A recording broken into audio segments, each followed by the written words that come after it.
আসসালামু আলাইকুম, সবাই কেমন আছেন? আশা করি সবাই ভালো আছেন, সুস্থ আছেন। আমি আবারও চলে আসলাম পানের বরে।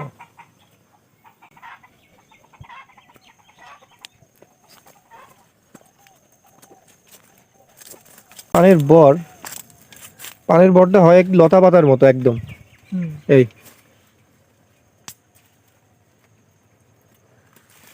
ভাইয়ের নামটা একটু বলবেন? আপনার নামটা একটু বলবেন? হ্যাঁ। আমার নাম কেশবচন্দ্র দাস। কিশোরচন্দ্র দাস। আমাদের কাকার এই পানের এই বটের এটা কাকার পরিচর্যা করতেছে। পান যেন ভালো মতো কি বলে, ভালো মতো গ্রো মানে বড় হইতে পারে। আর পরিচর্যার জন্য কাকা এই টুনিগুলো কাটছে, কাটে টুনিগুলো লাগাই দিচ্ছে যাতে পানগুলো লতা পাতার মতো উপরে উঠতে পারে। সুতো দিয়ে বেঁধে দিচ্ছে না? সুতো দিয়ে বেঁধে দিচ্ছেন? এই তো আবার সুন্দর হইবে না।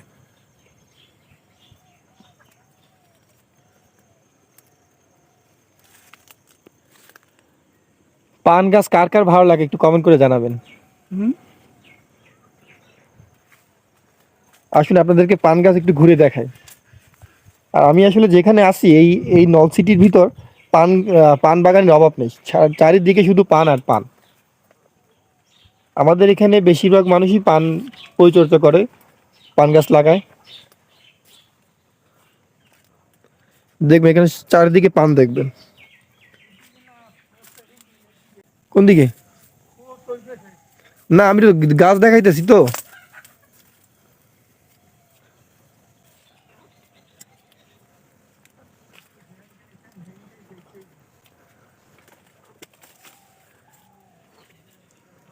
আসলে পান গাছ, পানের যে কি মজা, পানের ব্যবসাটা খুবই ভালো।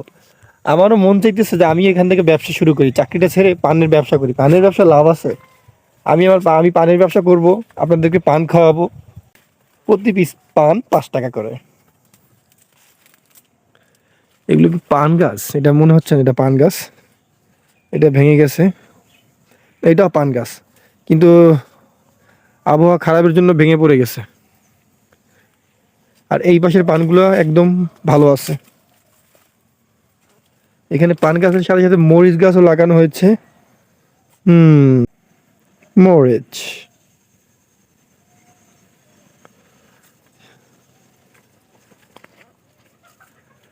আর পান খাওয়ার সবচেয়ে ভালো হয়েছে খালি পান খাওয়া। পানের সাথে কোনো জর্দা খাবেন না, চুন খাবেন না, কিচ্ছু খাবেন না, সুপারিও খাবেন না।